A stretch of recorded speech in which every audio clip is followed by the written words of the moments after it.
Jumpa lagi dengan Diah Nur. Buat teman-teman yang sudah subscribe, like, and share, terima kasih ya. Dan jangan lupa ikuti terus video-video yang saya share supaya teman-teman tambah pintar bahasa Inggrisnya, khususnya bahasa Inggris bisnis. Nah, nanti juga saya akan share video-video tentang traveling, tips traveling, pokoknya yang berkaitan dengan internasional. Oke teman-teman, langsung saja saya bahas ya pembahasan common error atau kesalahan umum yang ke-29. Nah, ini akan membahas tentang penggunaan kata due to yang benar. Teman-teman harus melihat video ini sampai akhir karena ini penjelasannya agak sedikit rumit ya, harus dipahami, disimak baik-baik gitu maksud saya. Jadi harus sambil serius gitu. Kalau yang sebelum-sebelumnya karena kan sambil dengerin juga sudah tahu gitu, tapi ini agak serius. Nah, jadi yang pertama adalah begini.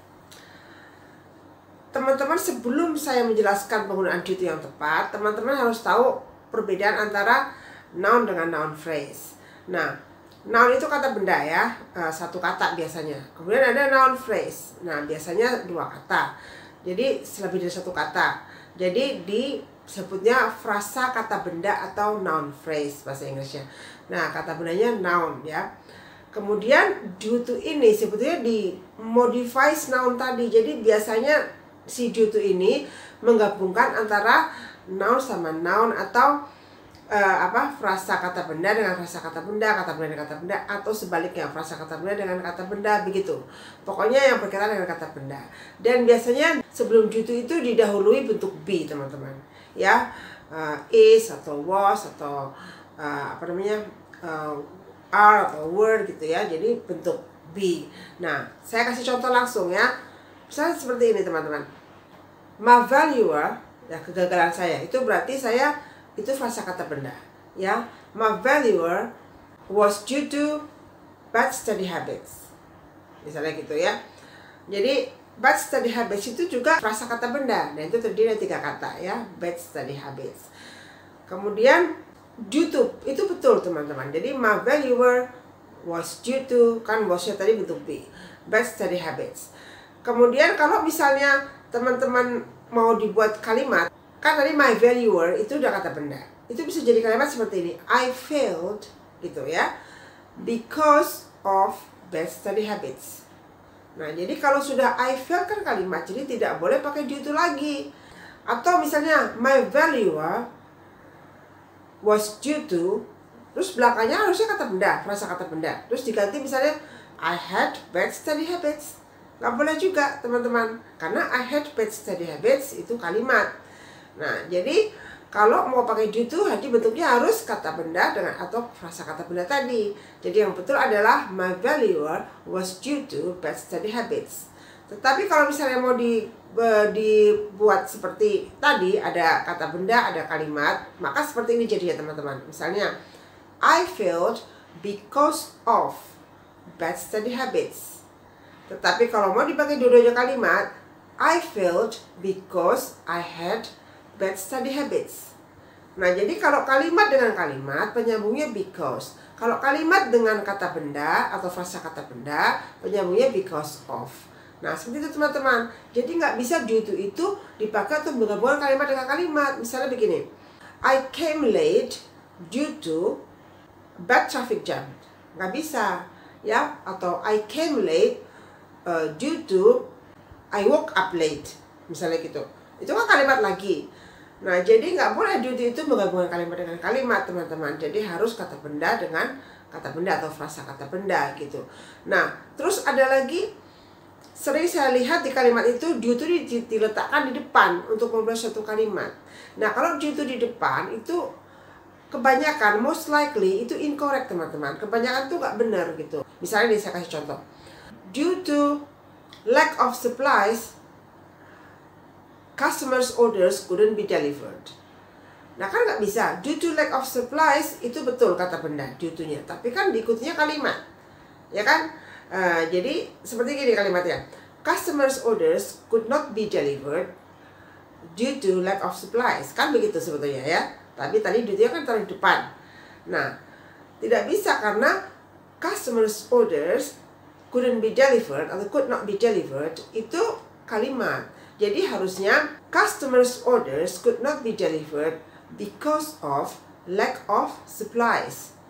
Nah, jadi bukan due to, tapi because of. Nah, teman-teman jadi harus membedakan.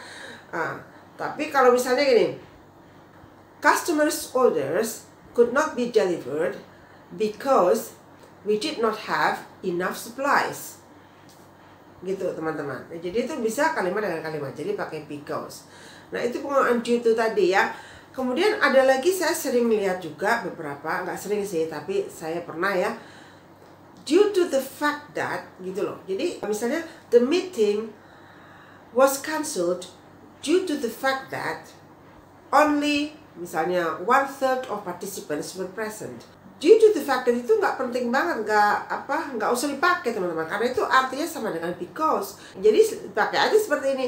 The meeting was cancelled because ya only 3 participants were present.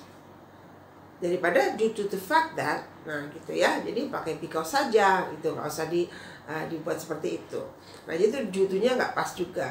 Nah jadi ini due to dalam penggunaannya menyambungkan modified noun tadi, mengaitkan noun dengan noun. Tapi kalau due yang bukan due to ya artinya ada, misalnya due payment due gitu ya, terus due date gitu, ada lagi itu lain lagi ya teman-teman. Ini saya membahas yang due to tadi. Jadi teman-teman harus menggunakan kata-kata due to itu dengan tepat, yaitu menggabungkan kata benda dan kata benda. Jadi misalnya contoh lagi, my fitness is due to regular exercise, misalnya gitu. Atau his anger, kemarahannya, was due to her carelessness, kecerobohannya ya. Jadi kemarahannya disebabkan karena kecerobohannya.